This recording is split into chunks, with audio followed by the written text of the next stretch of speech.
اعوذ باللہ من الشیطان الرجیم بسم اللہ الرحمن الرحیم السلام علیکم رحمۃ اللہ وبرکاتہ اللہم صلی اللہ سیدنا مولانا محمد بارک وسلم۔ جنت کی طلب کی دعا۔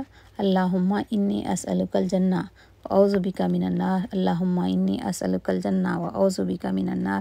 اللہم انی اسألک الجنہ واعوذ بک من النار ونعوذ بک دوزخ سے نجات ونعوذ بک من النار ونعوذ بک من النار ونعوذ بک من النار۔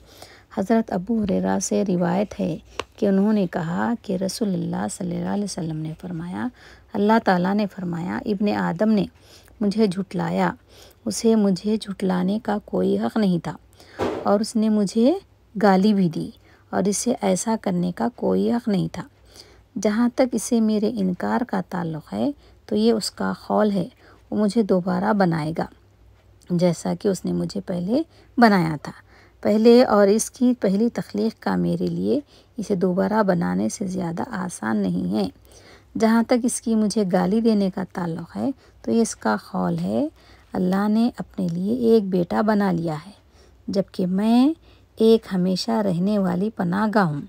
میں نے شروع نہیں کیا اور نہ ہی میں شروع کر رہا ہوں، اور میرے مقابلے میں کوئی نہیں ہے، یعنی مجھے مرنے کے بعد دوبارہ زندہ کر دے گا۔ اس ویڈیو کو لائک اور شیئر کیجیے اور سبسکرائب بھی کرنا نہ بھولیے تاکہ آنے والے نئے ویڈیوز کو آپ دیکھ سکیں اور اپنے معلومات میں اضافہ کر سکیں اور دوسروں کو بھی اپنے معلومات پہنچا سکیں۔ اللہ تعالیٰ ہم سب کو جنت الفردوس میں اعلیٰ مقام عطا کرے، اور ان احادیث کو پڑھ کر، دیکھ کر، سمجھ کر یاد کرنے کی بھی کوشش کریں۔ اللہ حافظ۔